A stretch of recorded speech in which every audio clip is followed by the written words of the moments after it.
All right, let's dive right in.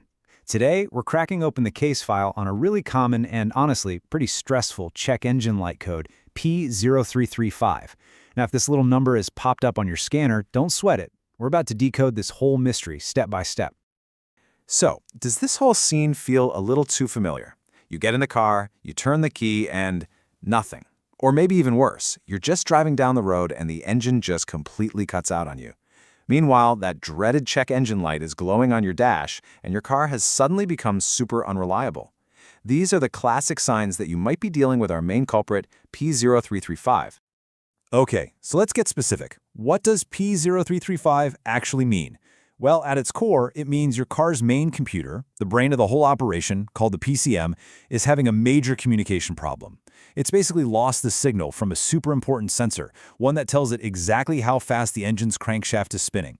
And without that crucial bit of data, the computer is just flying blind. You know, every good investigation starts by gathering clues. And in this case, your car is giving you plenty of them. So let's take a look at the specific warning signs and symptoms that point directly to a P0335 code.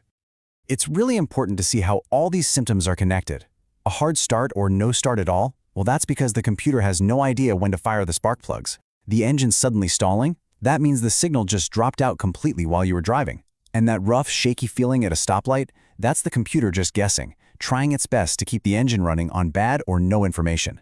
And of course, the check engine light is the most obvious clue of all. But if you're looking for the smoking gun here, this is it. If your RPM gauge, your tachometer, suddenly just flatlines and drops to 0 while the engine is still running, even for a split second, that is a dead giveaway. It means the computer has completely lost the crankshaft signal, and that is the absolute heart of this entire problem.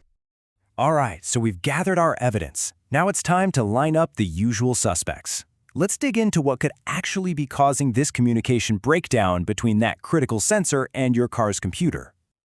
Before we start pointing fingers, let's get a really clear picture of the victim here, the crankshaft position sensor itself. You know, the best way to think about it is like the engine's heartbeat monitor. It provides that steady, rhythmic pulse that the computer needs to time absolutely everything perfectly, from when to create a spark to when to inject the fuel. So when that heartbeat gets erratic or just stops altogether, the whole system just falls apart. So, who's the prime suspect in our investigation?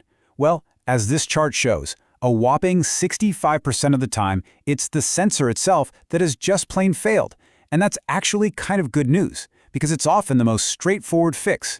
But we can't ignore the other culprits. Wiring issues are a strong possibility, followed by a damaged reluctor ring.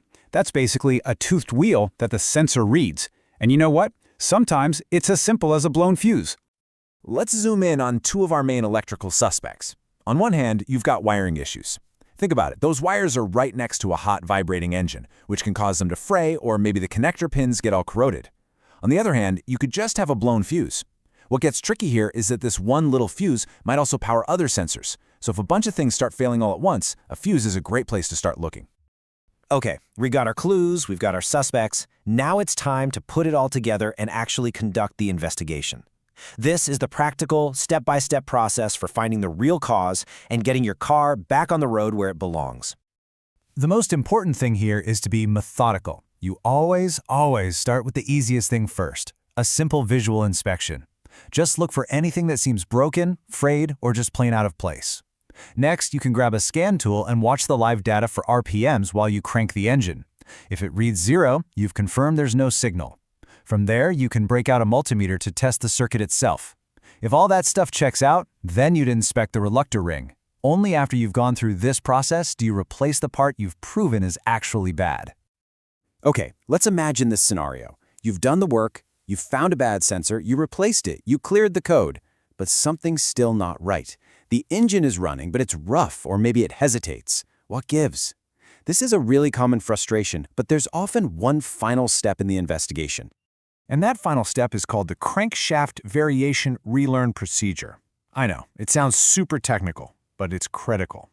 See, every sensor has tiny little differences, and some cars are sensitive enough that the computer needs to be recalibrated to the new sensor's specific signal. This might mean following a very specific driving pattern, or it might require a high-end scan tool to trigger the relearn function. Forgetting this step can have you chasing your tail for hours. So we've examined the clues, we've identified the suspects, and we've followed the diagnostic trail.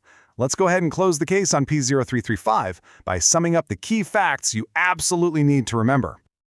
Okay, let's lock this in. P0335 is all about a lost signal, plain and simple.